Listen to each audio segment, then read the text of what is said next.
umaga sa inyong lahat. Ako ang inyong kagandahang patroller, Stephanie Nicole Balgua. Ngayon ay nandito kami sa San Pedro Relocation Center National High School para sukatin ang mga estudyante sa pamamagitan ng social experiment. May makikita kaya tayong may kagandahang loob. Simulan na natin ang unang experiment na kung saan ay ang tour natin ay kunwaring mahulugan ng pitaka at may kasabwat na nanakawin ang nahulog na pitaka. May pumigil kaya dito?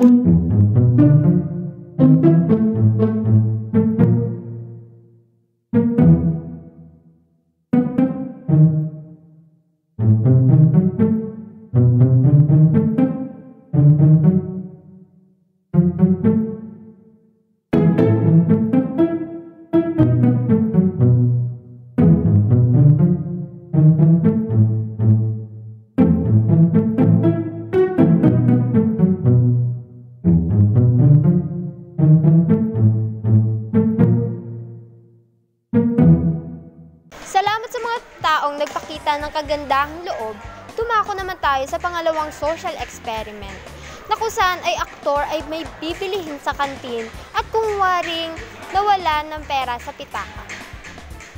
May tumulong kayang magdadagdag dito? Ayan ang ipatrol natin. Ate Pabili, eto po ate. Ay, be, kulang yung pera mo. Ito na lang po yung panagdag. Okay, sige.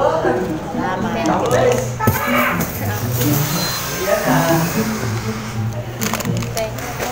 Maraming salamat sa nakasama nating nagpakita ng kagandahang loob. Salamat din sa panonood ninyo ng programang ito.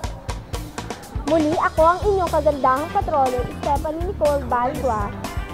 At ito ang kagandahang loob. Ipatrol mo!